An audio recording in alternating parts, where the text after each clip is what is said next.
Here I have Suzuki Vitara, and let me show you how to change voice recognition volume on the following car.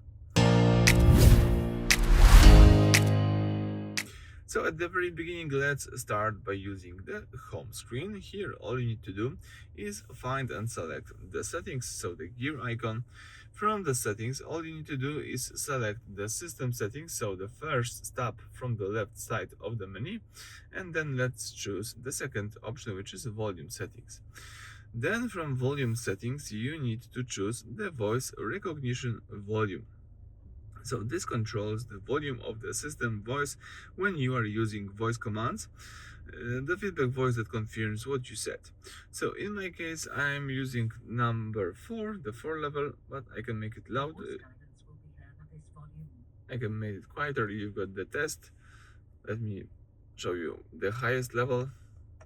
The voice guidance will be heard at this volume. I think that level 6 is enough The for voice me. guidance will be heard at this volume. So yeah, so let me put it on the 6, and that's it. Thank you for watching. Please subscribe to our channel and leave a thumbs up.